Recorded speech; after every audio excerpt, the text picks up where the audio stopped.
Hello, everybody. My name is Benjamin Bloom. This is the Benjamin Bloom Football Channel. Please leave your bias at the door and join us for Championship review and reaction for round 23. Yes, we normally do this on a Sunday night, don't we? But I was down at Spurs versus Liverpool, and then we had the Monday night game. So I figured we're just going to wait until Tuesday night. And we're going to talk through all of the action in the Championship. I normally say at this point, every game, every team, every goal.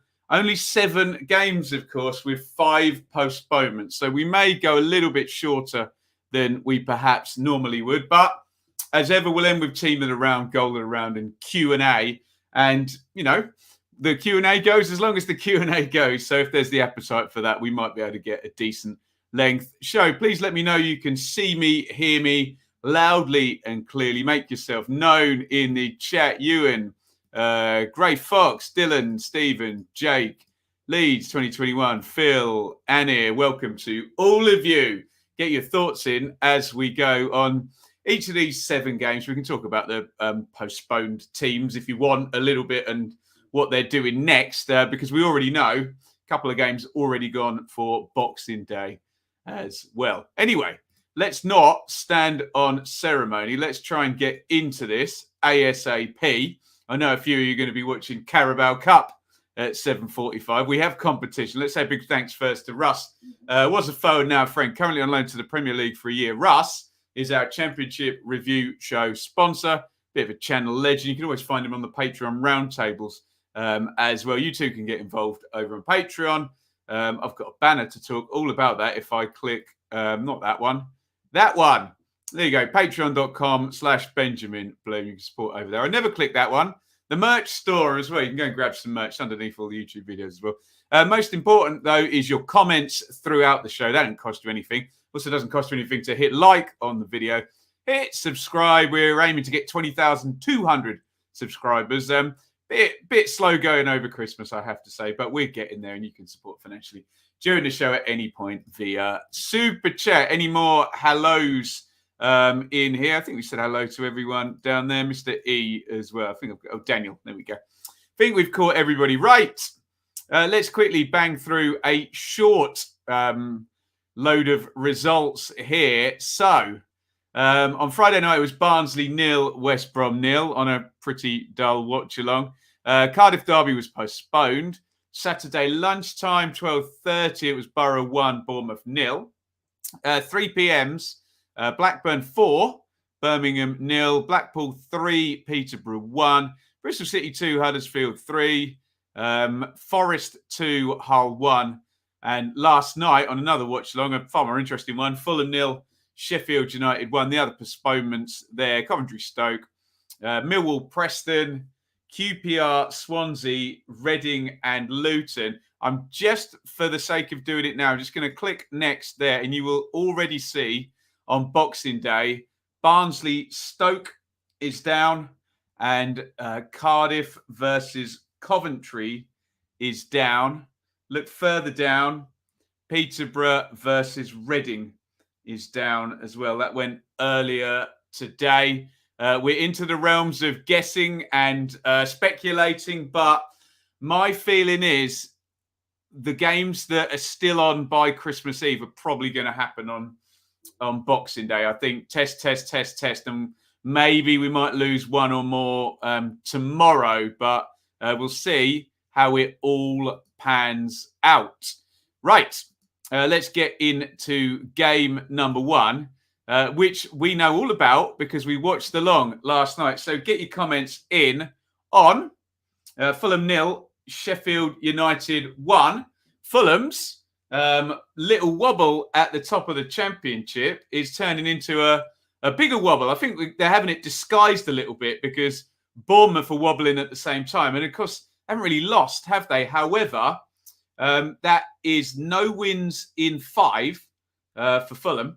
So 4 points in the last 5 games. So they've gone from super title form to relegation form over a 5-period, 5-game sample size. Okay, not a lot. The really strange thing for Fulham, though, is they've got 51 goals this season. The last 5 games, 0, 1, 1, 1, 0. They've stopped scoring. Very, very interesting what's going on at Fulham and the potential for a bounce back or not. Get your thoughts in on this one. Last night it was Rodak in goal, Robinson, Ream, Adrabio, Teti, Reed, Seri, Cabano, Carvalho, Wilson, Mitrovic for Sheffield United, Fotheringham, League One West, Basham, Egan, Robinson, Stevens, Bogle, Norwood, Hurahan, Gibbs White, Billy Sharp, and Ilman Ndiaye. And it was Ilman Ndiaye with a brilliant goal. Check out my YouTube short. You can get my goal reaction. I got quite excited with this one. I thought it was a great goal. Ndiaye picks it up all the way back in his own half. He outruns Seri, who tries to sort of pull him back. It's one of those where, I don't really blame the Fulham centre-halves here. They're both tracking back. Distance between the two of them's not terrible. Ndiaye moves the ball well, so he engages Ream. He shifts Ream to one side, which leaves the gap between Ream and Adrabio. And from then, it's a brilliant shot as well. Drills it low into the corner. Great goal by Ndiaye. That's enough. They kept Fulham to chances at a minimum and really did get away with one at the end, but I don't know if they earned their luck at that point for the Blaze. Fulham, Mitrovic hit the bar. I think it might even have been stoppage time. And then Wilson should have scored the follow-up. That was the big chance. Fulham, I don't know if we can, that well-worn cliche, that had gone in 5 games ago. Who knows, hey? Didn't go in this one. And the numbers tell us, despite 71% possession and 7 corners to 2, look at that. 2 shots on target to 1 in Sheffield United's favour. So one of those, they got in there. They got the lead. They pressed well. 3 centre-backs defended aggressively against Mitrovic, which is brave. And if you do it well, it will work. Don't sit and be terrified of him. They weren't. Lots of people are, reasonably so.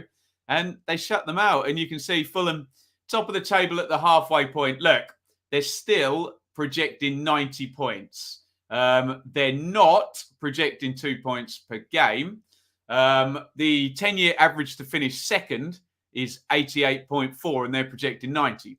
So if they do this in the second half of the season, another 45 points, they will win the league according to the 10-year averages. They give us a guide. They don't tell us everything, though, do they? We could get a Brighton Newcastle situation up the top there. Sheffield United, look at them. Mosey on up into the top half. They're okay. A few people haven't played all their games, but hey, neither have Sheffield United. And it's 4 wins on the bounce, 3 of them for Paul Heckingbottom. Good little bit of momentum for the Blades going into Boxing Day. I think they've got Middlesbrough, coming up. Woof. Let's have a look at some comments here. Gray Fox, Fulham game was far from being weird and wonderful. If like me being a Fulham fan, well, there you go. Daryl, great feelings to be a Blade again. Give me the Championship any day. He loves it. He's won some games, old Daryl. He loves it, doesn't he? Fulham falling away. Mitrovic starting to tail off. Down to a goal per game played. Terrible dropping standards here. League One, Wes. Not anymore, maybe. Who knows? We'll have to ask Paolo Di Canio, won't we? Mitro will bounce back. Of course he will, won't he? Will Fulham bounce back, though? Great win for the Blades. Very good goal to win the game, agree. Mitrovic shackled by a well-organised defence. And Egan didn't stand off him, did they? Every time the ball went into him, attack, get up behind him. All 3 of them. Who was it? Egan, Robinson and Basham. Good. Look, it's easier said than done with Mitrovic, isn't it? I know, but a good kind of expose to all of the other teams. Look, have a go at him. Do you know what I mean? We know how good he is, but don't just sit off there and let him have his way. And That wasn't the case last night. Well done, Sheffield United. We're going to move on. And it is we're all over the place here. This was the Monday night game we just done. We're now going to do the Saturday afternoon early kickoff, 12:30, which was Middlesbrough versus Bournemouth. Get your thoughts in on this one. And again, we can start to say a lot of the same things. Team in the top two slipping badly as well. And Bournemouth's bad run, you have to say, is far more pronounced than Fulham's is. And it goes back a fair old distance, I think, to that defeat against Preston. They were on fire before then, Bournemouth. 9 wins in 10 going into that game. Absolutely scintillating form going into the game against Preston. And now 1, 2, 3, 4, 5, 6, 7, 8. Is that right? 2, 4, 6, 8. 1 win in 8. 6 points in 8. So Fulham have got 4 points in 5. This is an extra 3 games of, not very good form for Bournemouth. Back-to-back defeats. And, yeah, it's all kind of ground to a little bit of a halt for Scott Parker and Bournemouth. Get your comments in on this one. Chris Wilder is having a lovely old time, though, isn't it? A good win for him and for Borough. 10 points in 4. You'd like that, wouldn't you, if you're a Borough fan? Lumley in goal for the Borough. Dykesteel, Fry, McNair. Jones and Taylor, the wing-backs. Tavernier, House and Crooks. Sporer, Watmore. For the Cherries, Travers in goal. Stacey Cahill, Kelly Zamora. So that excuse is going to go now, isn't it? That they're injured at the back, especially that left-hand side of the defence. Cook, Kilkenny, they have missed Jeff Lomer. I'll give them that one. Anthony, Billing and Christie. Dom Solanke is up there with the best goal scorers in the league. And another shutout here. There was a big-headed chance for Solanke before the goal was scored in this one in the second half. Penalty on 53.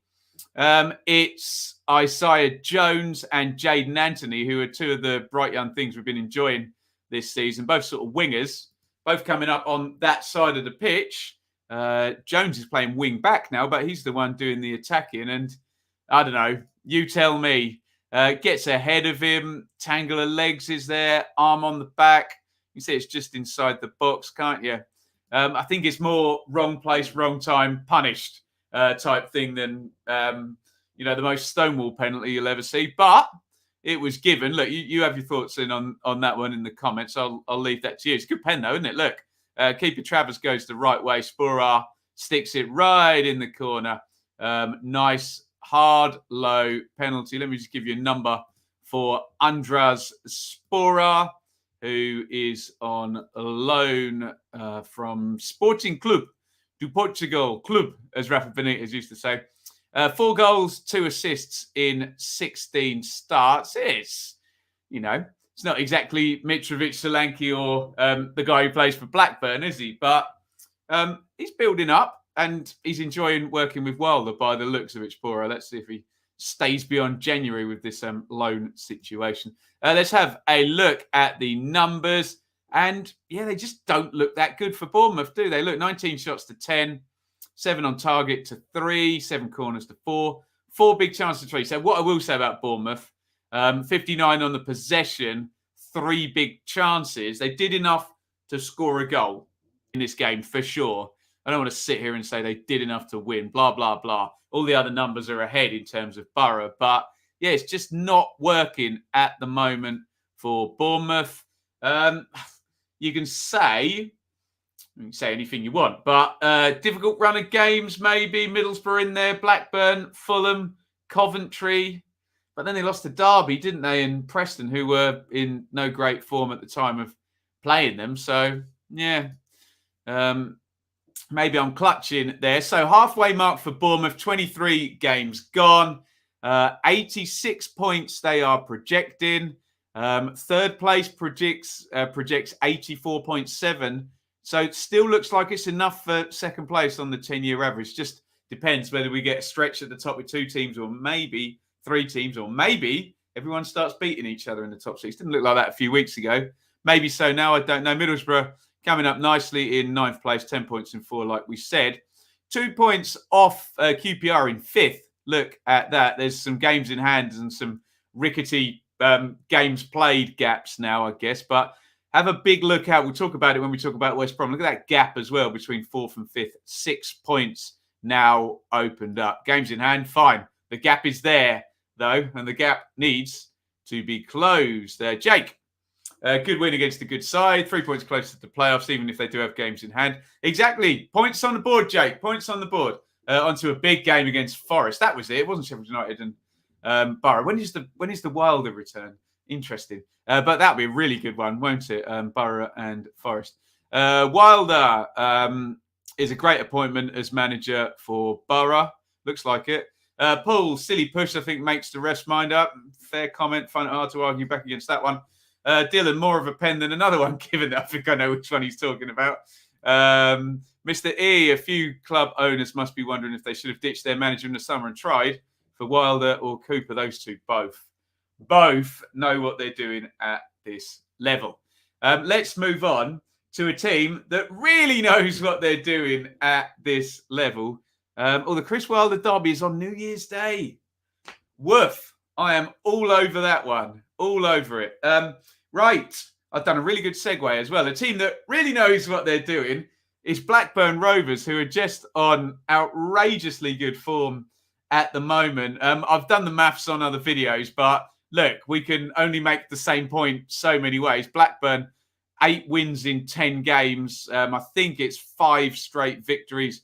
Might even be more. Let me just bring it up on the other screen. No, so 5 straight victories, but 8 wins in 10. They are in staggeringly good form, and they've broken up that good old parachute cartel at the top and sandwiched themselves in 3rd position between Bournemouth and West Brom. Get your comments in on Blackburn, although we're starting to repeat ourselves now week on week, being surprised about how excellent they've been and how it's continuing. How long will it continue? I wonder. Kaminski in goal for Rovers, Lenihan, Van Heck, Wharton, who apparently has never lost or won all his games or something like that. It's a good stat for Scott Wharton. Pickering, Nyambe, Travis Rothwell, Buckley, Kadra, and Ben Brereton. Diaz up top. Another 2 goals for the Chilean sensation. Birmingham, not a good day for them. Sarkic in goal. Sanderson, Roberts, Friend. Pedersen, Graham. James Sunjic, McGree. Dini and Anike up top. And we got lots of goals to talk to you about. So let's get in there. Get your comments in on the game. Here is the opener, John Buckley, with the goal on 6 minutes. You can see Nyambe's gone down the right-hand side. I think the cross comes in. He gets a bounce back. And look at that, nice and cool. The ball's coming at him, and he's just going to stroke that into the back of the net. Buckley playing number 10, having a good season. My player of the week in my tribalfootball.com column. You can check that out. Just head over to tribalfootball.com. Into the second half, and great feat by Reda Kadra, who's stepped up this week alongside the Chilean sensation up front. Look, he's got in behind, round the keeper, and then it's really good to sidestep a defender, give himself the open goal. Pace, dribbling, speed, brilliant stuff by Blackburn, 2-0. Here comes Ben Brereton. Diaz just flying into the box. He looks so confident. It's not true. Just gets the ball. He's just sprinting into the box, trying to take people on. Out comes Sarkic, and he overcommits, doesn't he? He's expecting a dink or a through the legs or something. Comes out and spreads himself. And Brereton, Diaz just runs it past him and takes the hit. Down he goes. Penalty. And speaking of confidence, look at that. Just rolls it into the corner. I think Sarkic thinks he's going to smash it. I think we're in hashtag I could have scored that one here for Mr. Brereton. I can't see because it's blurry who's gone down the left-hand side there. Butterworth, maybe, I don't know, pass too blurry. Puts the cross in, ball bounces up.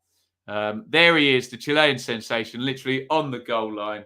And he heads it in to the back of the net. It's another 2 for Ben Brereton Diaz. That's 19 goals in 22 starts. What a season.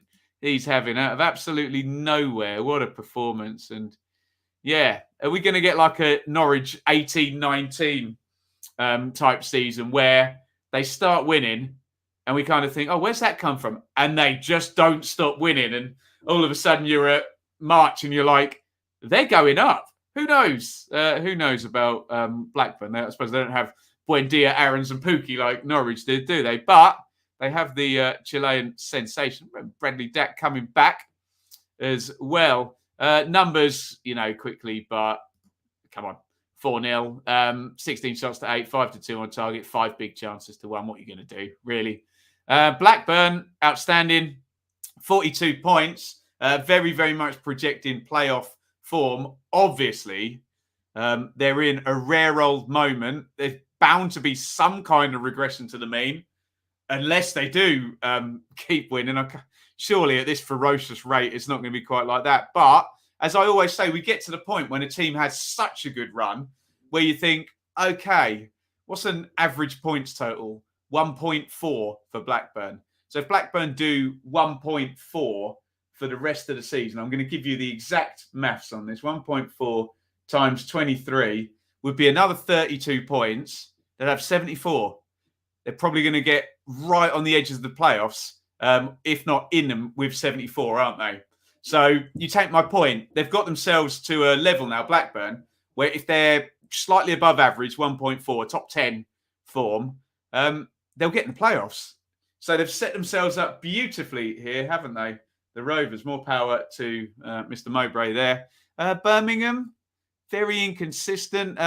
It feels like every 10 games or so, Lee Bowyer there's a big crisis and he has to drop someone or bomb somebody out or change system. Just not getting going for him, are they, the players there at Birmingham? A couple of false dawns this season. It's 17th, 27 points. So they're a long way off trouble in terms of 8 points there. Projecting, though, for the... and I mean, look, it is a low tide, isn't it? Birmingham 17th for projecting 44 for the... Sorry, 54. There you go. It's not that low tide. So survival numbers. I can't do maths, apparently. But, yeah, all a bit murky for Birmingham at the moment. Let's say a big thank you to Wolves FI for a €2 on the Super Chat. Outstanding. Thank you so much. Very, very kind. Marcelo Salas, what a player he was. He was a real Chilean sensation, wasn't he? There we go. Wolves FI again. Thank you for your Super Chat there, my friend. Phils, can they risk keeping him in January for a shot at the Prem? The club has financial issues, doesn't it? Ipswich had the same thing here, Phil, with David McGoldrick in 14-15. Turned down an £8 million bid for Leicester in January. So didn't work out for Ipswich, did it? Who the hell knows? I don't know what's happened to him. It's just all clicked. There was always a player there, and he's no age. So, Denver, dreaming at the moment as a Rovers, I can't talk fan. The boys surely can't keep this up, can they? I mean, probably Denver, probably not at the rate at the moment, which is ludicrous, 8 wins in 10. But do you take my point? They're essentially 10th place form off getting 74 points now and finishing in the playoffs. Always say this, you've got to look at it through the season and what people have got to do. And yeah, they could do it. They could do it. Enjoying the streak, but January looms, and with the spine of the team all out of contract, and some are worried if Lenihan, Rothwell, Nyambi plus Diaz. Yes, exactly. There's the issue, but everything changes when you're third in the table and you're winning every week. You'd rather be going into January that way round, making those decisions, and having players that other people are desiring. So interesting. But well played, Blackburn. What form they are in. Right, I'm going to go on to Barnsley versus West Brom, but I'm not going to talk too long about Barnsley versus West Brom because I watched it on the watch along and I can't get that 2 hours of my life back. It wasn't good. I normally defend 0-0s and say they're not always terrible. This one was a bit drab, wasn't it? I think sometimes with Valor and Ismail, if the intensity isn't right there where it needs to be, it can be a bit of a drag, can't it, in terms of it's quite direct, and if they're not moving the other team around and troubling them in the way that, say, Barnsley did last season, it can be a long watch, can't it? So there we go. There are the teams, and it was Big Val's return to Oakwell, where he had such a brilliant season last time out. Unfortunately, his old side are not in a very good spot at all, and looking in grave danger of relegation this season. Collins in goal for Barnsley, Kitching, Anderson, Hellick, Britton, Williams, Benson, Gomez, Morris, Iseka, Styles for the Baggies. Johnston, will he still be there on January the 2nd or February the 2nd? I wonder. Contract up, Spurs lurking, who knows? Kipre, Bartley, Clark, Furlong, Townsend, Livermore, Mowat, the former Barnsley captain, Robinson, Grant, and Hugill up top. It wasn't good. West Brom probably were the closer to winning. The two chances I've picked out, very foggy as well, wasn't it? Look, Jordan Hugill, slide it in the corner, man. Look at the size of the gap. Hits it, tries to be too clever and go behind the defender. When you look at the gap, that's a pretty bad choice by Mr. Hugill there, and nothing doing. And for God's sake, well, it's Hellick who's going to make the block, you can see, and I think it's Carlin Grant who's gone around the keeper. Yeah, I think I'm right there. Brilliant block by Hellick. And look, if West Brom had snuck this one 1-0, you wouldn't have been surprised, would you? But they didn't. It's a point for Barnsley, but hey, wait till we do our table analysis.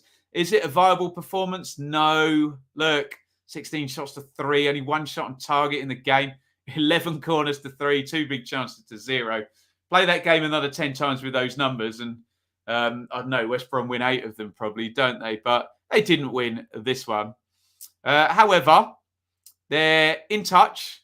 And I suspect if you ask West Brom fans, when you looked at it a few weeks ago, maybe 4 or 5 rounds ago, West Brom were quite a way off. Well, I think it was like a 6-8 point gap opened up.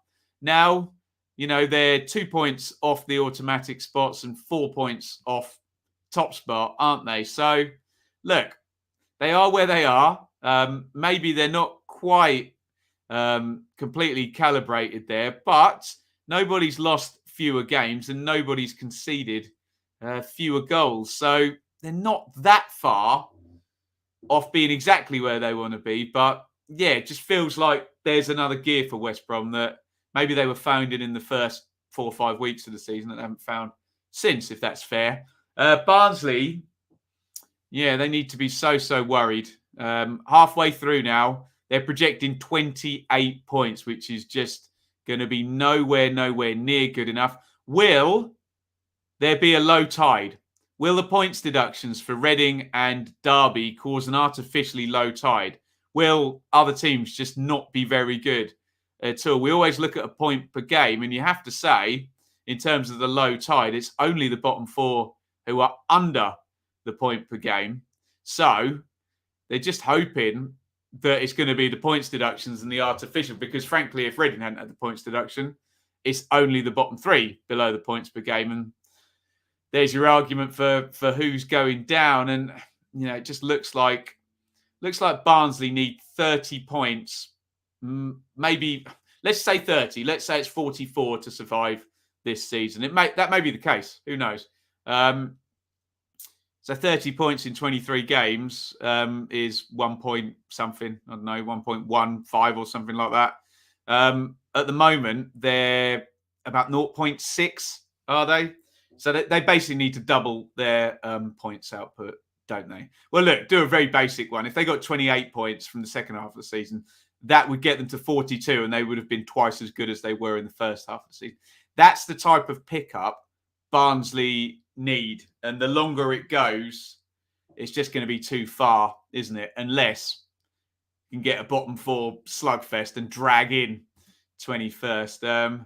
Let's have a look. Yeah, Dominic Frieser he's left Barnsley today. I've always quite liked Frieser. There we go. Talk of Woodrow to West Brom. I mean, West Brom appear to need a forward, don't they? Hugill's not quite getting there, is he? Anybody else? Fogg was a thing. Molyneux as well. The Midlands. the foggy Midlands. There you go. Thomas, spare a thought of those who travel to Barnsley. Thomas, if you were there, could you see the away end? Because I know, especially if you sit quite high up in that stand at Barnsley, just let us know what your visibility was like, mate. Could you actually see the other end of the pitch? I suppose as the fog got worse, West Brom were shooting towards you, weren't they? So there you go. Right, let's have a look at the table because we've got to talk postponements. Well, I'll just read Daniel's because I do like reading Daniel's Barnsley comments. A lot more solid at the back. Won't stay up like that. January worries me with player departures. There's much to worry about at Barnsley. Right. So games 5 and 6 would have been QPR Swans and Coventry Stoke. So let's just quickly look at those in the table. I'll make a note for the timestamps anyway. So QPR, Swansea, Rangers now have 2 games in hand. Is that a good thing, a bad thing? Are they fresh? Who's had COVID? Who hasn't? How long have they trained? Nobody has a blooming clue, do they? Deary me. So QPR, and the next game's against Bournemouth as well on the 27th, which hopefully we'll get to do a watch along of or something of that description. Swansea have slipped down into 16th with 3 defeats in a row. Maybe they can reset a little bit. Coventry versus Stoke. That was going to be a good one, wasn't it? I think. I went high again there, didn't I? I think they were 6th and 7th. Is that right? Before, yeah, that would be right, wouldn't it? If Forest have won and snuck in between the two. So yeah, they're both now behind on games played after this weekend. Right. Speaking of Forest, let's get in there and talk Forest 2, Hull City 1. Get your comments on this. And Super Stevie Cooper, I can't remember what the numbers are now. 33 points in 16 games since Houghton left. 3 of those points aren't Steve Cooper's, but he's doing absolutely fantastically. And Forest, who, remember, scored, is it right, 1 point in their first 7 games. They had an atrociously bad start under Houghton, didn't they? Are now all the way up to 7th in the table. 1 point, so 1 game away from the playoffs, essentially, aren't they? Here are the teams in this one against also in form Hull, who 4 and 2 draws, 14 points in 6, been in very, very fine form and pulled themselves away from the relegation zone after an equally horrific start. Not equal, actually, went much longer than Forest's bad start, didn't it? There's your Forest team. Samba in goal. Worrell, Yates, McKenna, Osso Tutu, Spence, Garner, Colback, Graben, Zinkernagel, and Johnson. We like that front 3. It's delivering. 4, Hull, Baxter, Bernard, McLaughlin, Greaves, Lewis Potter, Longman, Smallwood, Doherty, Honeyman, Wilkes, and McGuinness. And here we go. Some interesting goals in this game. And the first one is superb. This is a brilliant goal. I love this goal by Keane Lewis Potter. It's a ping, basically, from Sean McLaughlin from the middle of the back 3. And just check this out. This is how you transition with 3 at the back and high wing backs. He just pings it. And then Lewis Potter has the best first touch. He plucks it out of the sky, sprints into the middle and just larrups it past Brice Samba. Look, I know when we do goal of the round, Ilman and Dye is going to get lots of votes, but spare a thought for Keane Lewis Potter. Definite honourable mention. Brilliant goal that for Hull. Now, what about this, you lot? Is this a penalty? I'm not sure it is. So into the box goes Alex Myton. I mean, to be fair, it's not hard for him to get round his man. Who is it initially? Ryan Longman. And we have said this about the Hull wing-backs. Their wingers converted. I know we said Isaiah Jones doing a good job of that for Middlesbrough. And then it's Honeyman comes in. Myton already looks like he's going down. The ref has a perfect view of this one. Who is it? Referee Busby. And yeah, it just didn't look a lot in it, really. I'll let you have your thoughts in the comments. Myton already looks like he's going down. Then there is contact from Honeyman. Is it foul? Really? Really? I don't know. You tell me in the comments. Lewis Graben, really good spot kick into the corner. Very similar to Sporar's where that ball went in 1-1. And here comes Brennan Johnson, who was our player to watch this week on Football 365. Graben sticks it on to him. Johnson, touch. Can he finish through the legs? Yes, he can, into the keeper's left. As soon as it goes through the defender's left, the keeper's always unsighted. Can they get down quick enough? No. Get your thoughts in on those goals. And Forest's excellent form as they come from behind. And this is such a Steve Cooper win, isn't it? Look at these numbers, completely even. But Cooper knows how to get the wins, doesn't he? Look, 11 shots to 9 for Hull. 5 corners apiece, 2 big chances apiece. Not much in it. If you're a Hull fan, I'm sure we'll have some saying, well, Ben, it's just a spurious penalty or we get a point. But, yeah, there we go. Tough luck. Sometimes life hands you lemons, doesn't it? Forest, look at that, in 7th place. And it is a very, very serious... if it's 33 points in 16 games, that's a third of a season under Steve Cooper in automatic promotion form. Again, I'll do what I always do. If it is another 33 points from the next 16, they're going to be at 77 at 39 games, and they will be in with a shout at the top 2 if they've got 7 games left and they're pushing 80 points at that point. Can they do that? I don't know. That would be a hell of a long run of good form. And that's the fine margins Forest have left themselves with that hideously bad start.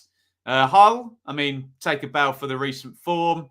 4 points clear of the relegation zone. What Hull don't want is for that little period, for their points per game to go woof like that.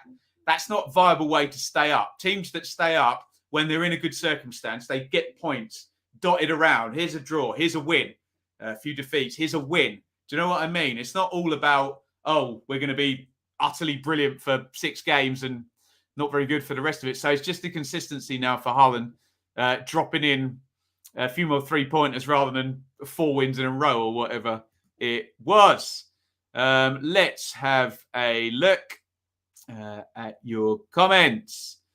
Simon, what goes around comes around with penalties. Always the way, isn't it? Top play, Forest. Hugh close to his 2-2 there. Poor penalty decision, but Hull got away with a couple at Reading recently. Maybe doesn't make it right, though. Not if everyone's going with this evens it out argument. Yeah, it wasn't a pen, wasn't it? Forest player kicks Hull defender. We're looking up at Fulham and Bournemouth, says Dylan. Forest have had awful decisions, so needed a bit of luck. There we go. Everyone's going with the it evens itself out point, aren't they? Woof. Oh, did I add that up wrong? Yeah, there you go. They've got even more to do then, haven't they, if I added that up wrong. We're trying to do these calculations on the fly. What doesn't need calculating is the improvement Forest have made under Steve Cooper. Very, very impressive. Right. 2 more and 3 more postponements as well. So I would love to hear your comments on Bristol City versus Huddersfield, which was pretty action-packed. 5 goals, a save penalty, early goals, late goals, all sorts going on in this one. And Huddersfield get the win just when we thought Bristol City were good at home all of a sudden.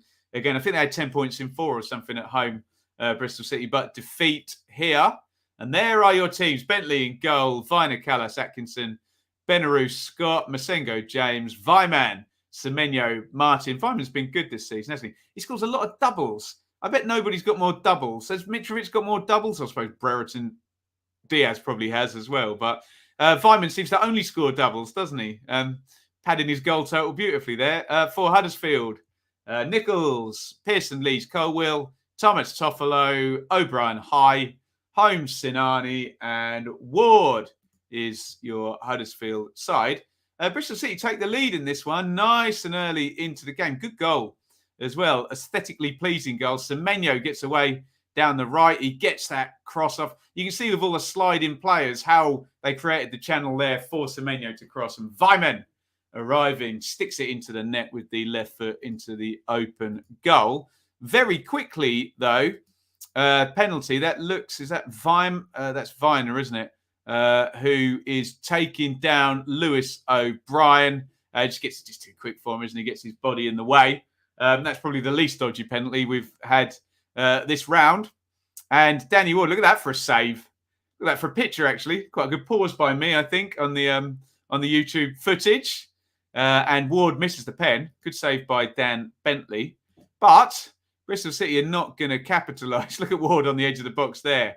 He knows Dwayne Holmes is going to score this one. And it's one of those where the defence is so static and not with the runner that Toffolo plays it inside and Holmes is the only one in the whole picture on the move and zooms through. And all of a sudden, he's in, he's clear, and he scores with the right foot. Good play by Dwayne Holmes into the second half. And this is a good finish, actually.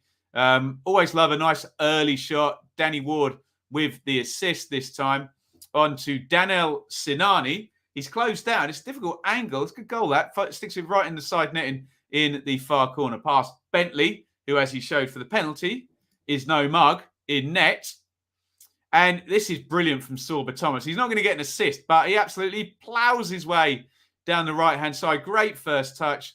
Lifts it up and over. I think the cross gets a deflection, so he won't get an assist because it didn't come directly from him. But we all know, and all the Huddersfield players ran over to him, he's got his fingerprints all over that goal, and Ward heads in. A little bit too little too late. Another really good finish by Weimann, who takes this one first time in the 97th minute. Another assist for Antoine Semenyo there. You can see 18. And it's the first time drilled into the bottom corner. And Weimann, maybe not the rest of the Bristol City team, is probably thinking, well, come on, boys, I did my bit today. Got us 2 goals and 2 good finishes. And they've gone under 3-2, have Bristol City. Good win for Huddersfield, who were pegged back in the last minute against Coventry in the watch-along we did the previous week. The numbers, well, lots of shots for Bristol City, but 6 apiece on target, 5 corners apiece, 2 big chances to 1. I don't know. Is it defending? Is it finishing? Is it penalty boxes?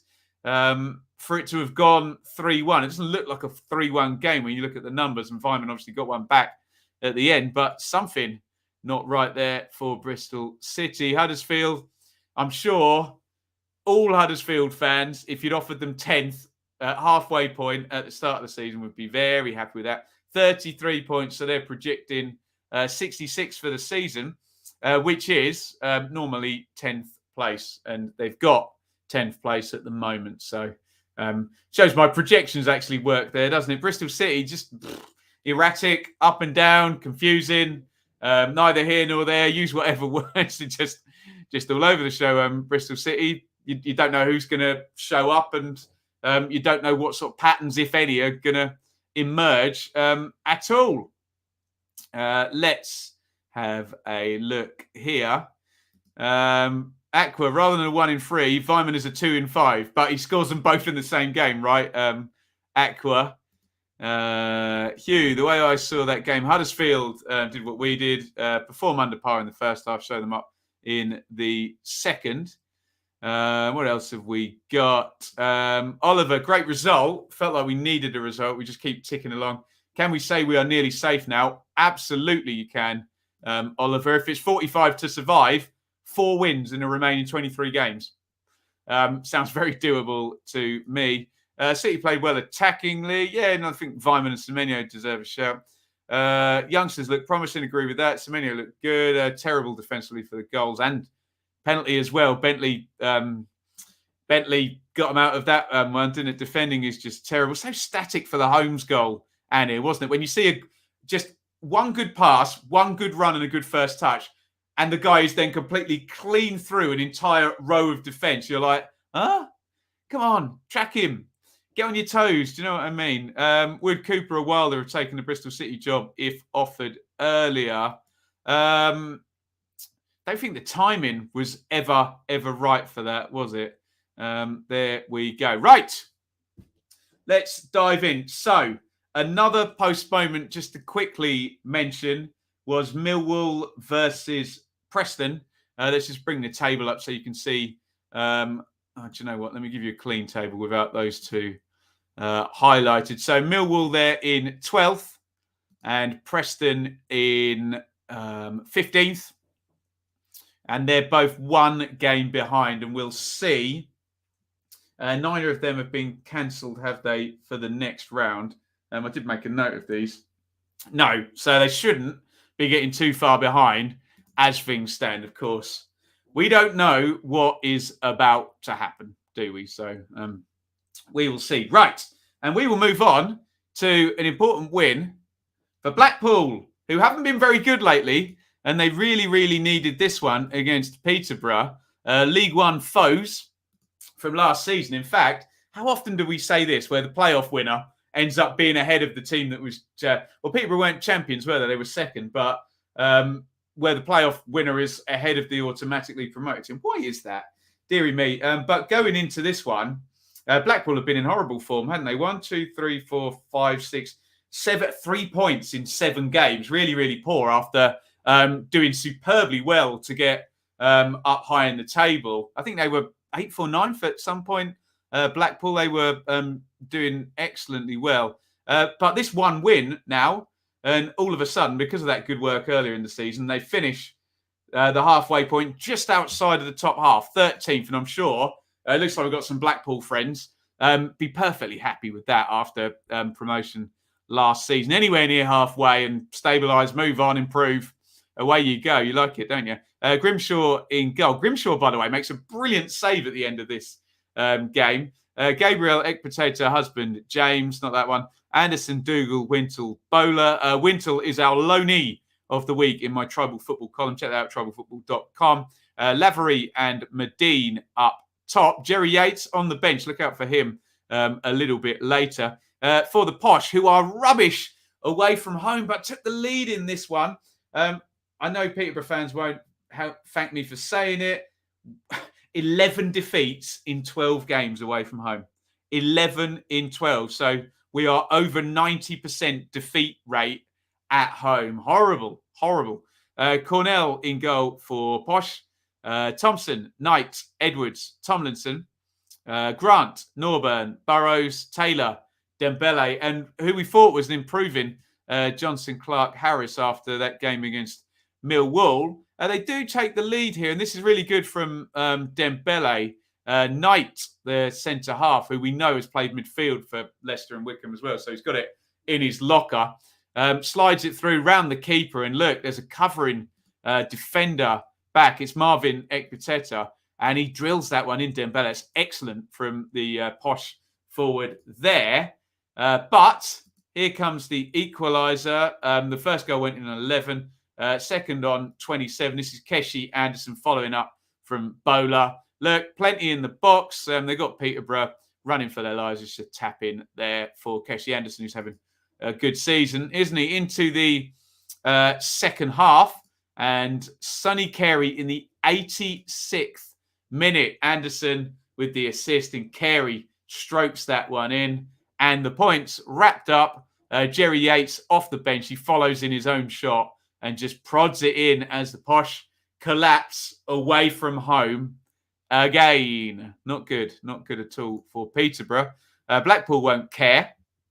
They'll be more than happy with that. Looks quite a viable win, actually. Look, 4 big chances to 1. Peterborough only had 1 shot on target. Blackpool had 8. I know I always say never judge the game on the numbers in isolation. Never look for any single factor analysis to judge a football match. There's always any huge combination of things. But that said, it does look like a pretty viable one for Blackpool, who are at 30 points, 60. Yeah, my projections work lovely, don't it? 14th place last 10 years is 59.2. So, yeah, everything's mapping out like the normal 10-year sort of league table here. Peterborough, they had the chance, and there was a sweet moment for Peterborough after Dembele scored with Reading postponed. They were out of the bottom 3 in the in-game table for, 10, 15 minutes or whatever the difference was between the 2 goals. But the Posh, let's be very plain about this.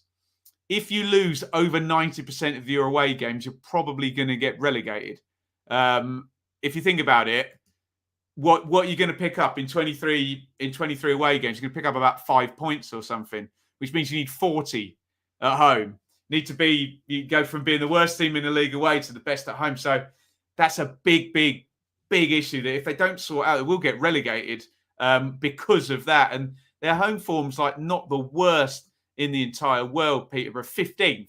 So anything near that, and they'd be fine, wouldn't they? It'd certainly be a lot more viable than they are at the moment. But yes, problematic.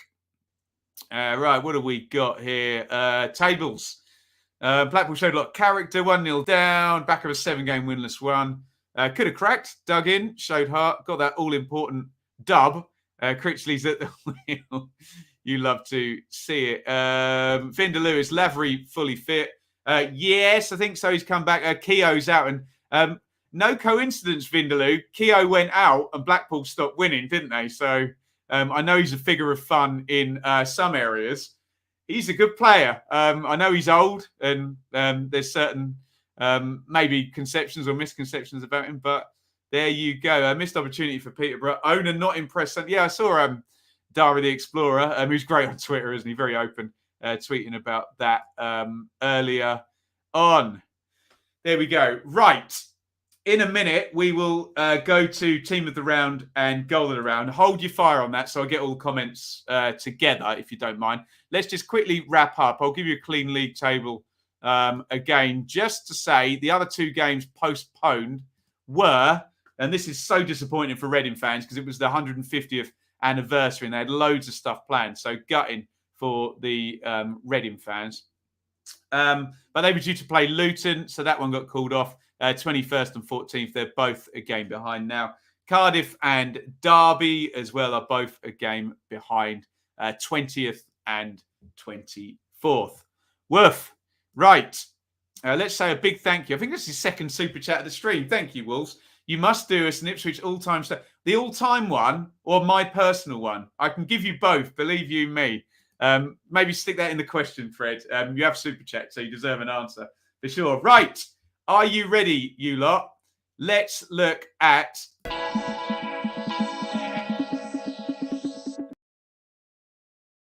Team of the Round. Let me tell you your winners. I did a Twitter poll as well, so I can tell you the results of the Twitter poll. So get your votes in as ever. Let me just make my plea. Please vote with your brain, not your heart or your emotions. I know a lot of you support these teams, but please forget that for 1 second. Who gave the best performance? Think about opponents. Think about all of the narrative, not just which team you support and just voting for them blindly. Come on.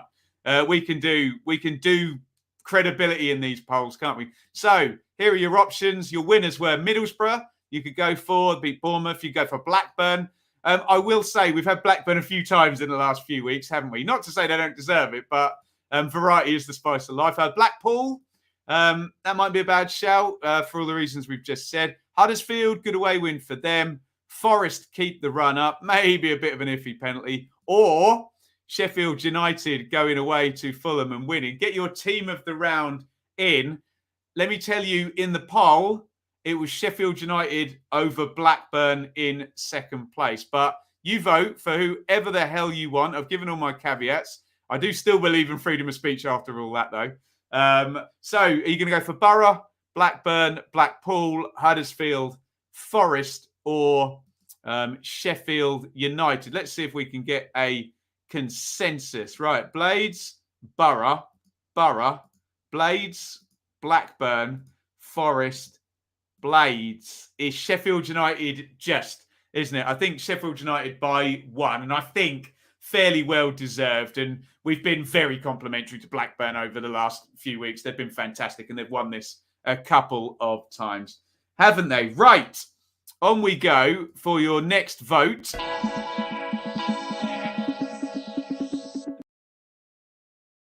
And it is Goal of the Round. So I want you to pick out which was the best goal out of all the goals scored by all the teams in the division this season.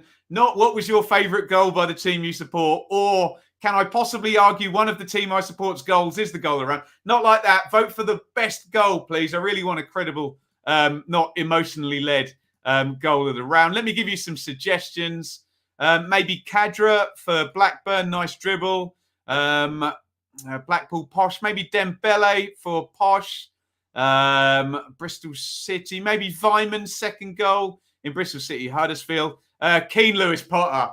I think that might be my one. Brilliant goal for Hull. But I know Ilman Ndiaye is going to get a lot of votes from Sheffield United. That was a hell of a goal. So let me try and give you a short list. Although, again, you can vote for who the hell you like. I would go a short list of 3. I would go Dembele for Peterborough, Ndiaye for Sheffield United, and Keane Lewis Potter for Hull City. Of course, any other ideas, get them in. They're just the ones off the top of my head. Have we got many votes here? What do we got here? Lewis Potter, Dembele, Madine of we're on a Ndiaye, I think you want to say. Ndiaye. Do you know what? Go on. There we go. Look, I've got confirmation bias here. Let's park Ndiaye, which was a brilliant goal because Sheffield United were teaming around. Let's not have them do a double. Let's let Keane Lewis Potter have this one, even though Ndiaye's goal was absolutely fantastic, wasn't it? We all know that, but hey, as I said, variety is the spice of life. Right, questions. Get any questions in. We'll go up until the hour mark. I have to ask Wolves F1.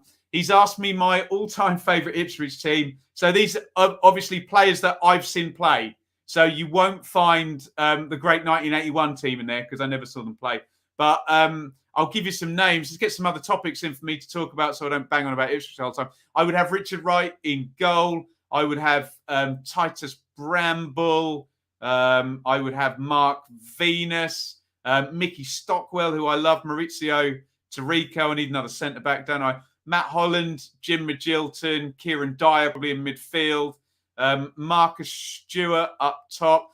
I can put John Walk in. I did see John Walk play when he was old, put it that way. I need another striker, Marcus Stewart, and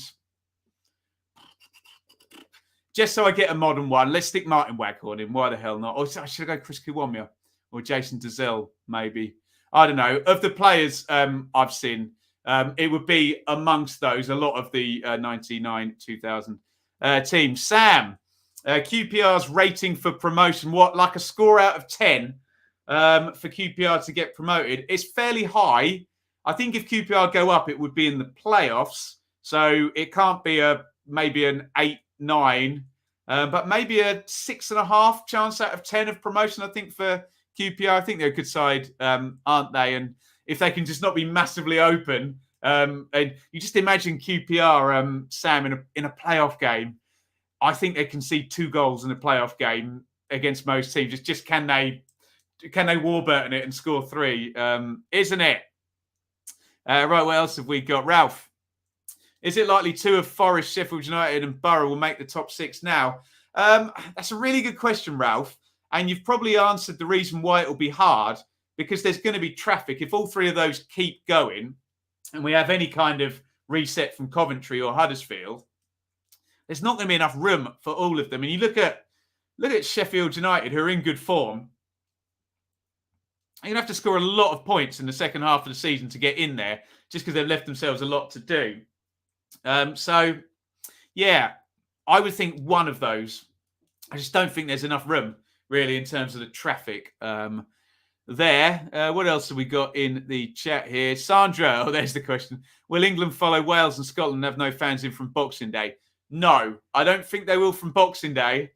But I think if the spike continues and Christmas gets done, and I think they're really going to review it at Boxing Day, aren't they? So there we go. I don't want to get into a long COVID conversation because it gets political. And I want to talk about football. We have, and you're perfectly within your rights to ask, Sandra. That's absolutely fine. It's just when it goes to politics, whatever I say or anyone says, half the people agree with you and half the people disagree with you because everyone's politics is different, isn't it? Hugh, is the January transfer window even going to save Barnsley? I don't think so. I'm just, Hugh, 14 points. You know, they're going to have to be really good.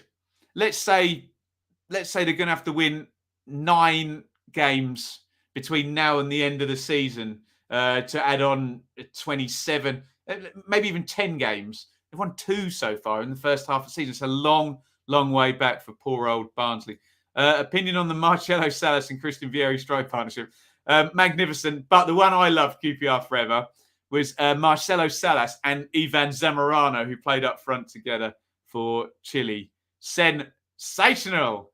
You love it. January window signings. Yeah, I agree with that, Phil. Yeah, 100%. Going to be big, isn't it? Would be interested to know who everyone thinks is in the best team of loanees. That might be a good idea for a video, but should we wait until after the January window and see? We're gonna get loanees, believe me, in January. I wonder if we'll get the jumper. You know, like where Conor Gallagher went from, wasn't his fault, by the way, went from Charlton to Swansea mid-season, or Reece Norrington-Davis went from Luton to Stoke mid-season. We often get like a jumper or something like that, don't we? Right. Thank you, everybody, for watching. Thank you for waiting until Tuesday night. Really big, heavy schedule for me this week. Not sleeping very much, but I'm keeping up with the workload. And I really, really, really appreciate you guys waiting until Tuesday. Go and enjoy. Who's on TV? Is it Brentford and Arsenal? Is it those two? I can't even remember. I did some work on this earlier today for Football 365. So there we go. Thank you, everybody, for watching. If you've got any shout-outs, I'll stick them up in the advert. It's a lovely big over and out from me. Thanks for watching. Thank you so much for watching. If you enjoyed this video, please hit the like button to see more videos from this channel. Hit the subscribe button and to be notified every time we upload. Ring the bell for those notifications to come through on your device. If you really want to support the channel and me as a content creator, I will be eternally grateful if you head over to the merch store and grab something, or support over on Patreon, patreon.com/Benjamin Bloom. Thank you for your time. Go and watch another video.